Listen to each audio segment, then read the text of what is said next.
মানিকতলা বিধানসভার উপনির্বাচনের গণনা শেষ হচ্ছে রবীন্দ্রভারতী বিশ্ববিদ্যালয়ে।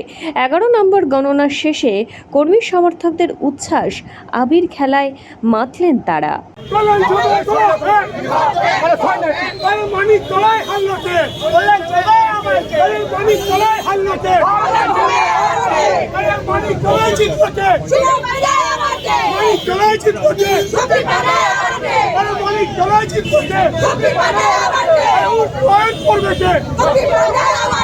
উন্নয়ন করবে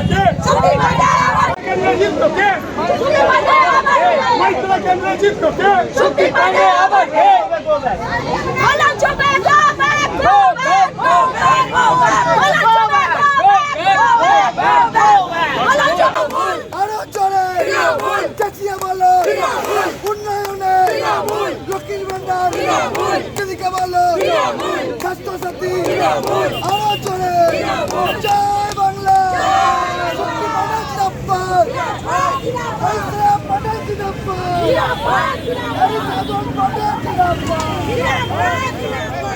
জয় বাংলা।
দেখুন, আমরা এইটা একটা ভালো রেজাল্টের জন্য প্রিপেয়ার ছিলাম, কারণ আমার বাবা কোনোবার এই বিধানসভা থেকে হারেননি এবং লোকসভা থেকে এখানে 25,000 ভোটে অলওয়েজ প্লাস থাকে।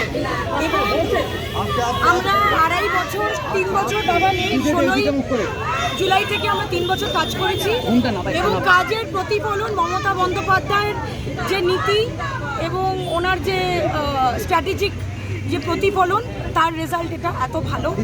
এবং আমি মনে করি যে আমি খুবই খুশি যে মা এত বেশি মার্জিনে, মানে আপনি বলছেন যে একদম এত বেশি বহুমতে জিতছে। এবং আমি মনে করছি যে এটা মানিকতলার one of the highest lead হবে।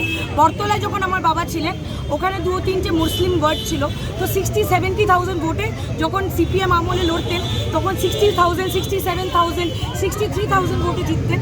মানিকতলার এই রেজাল্টটা অস্বাভাবিক ভালো এবং আমি মনে করি যে আমাদের এই ফলটা ধরে রাখতে হবে, আরও বেশি করে কাজ করতে হবে।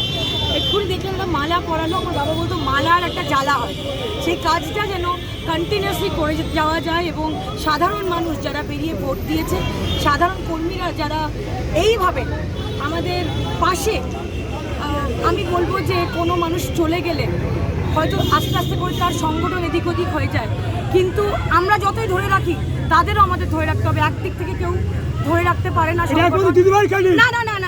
এটা সবার ক্রেডিট। আমরা চেষ্টা করেছি যে সবাইকে একত্রিত করে এই 3 বছর ফ্যামিলির মতো করে রাখা।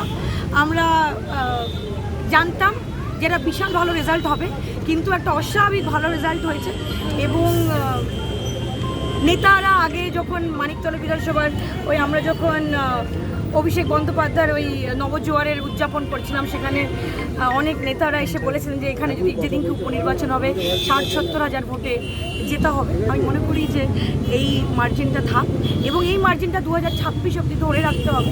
আরও ভালো করে কাজ করে মানুষের পাশে থেকে মানুষের সব রকম সেবা করে মানুষের মাটিতে মিশে কাজ করতে হবে। আপনার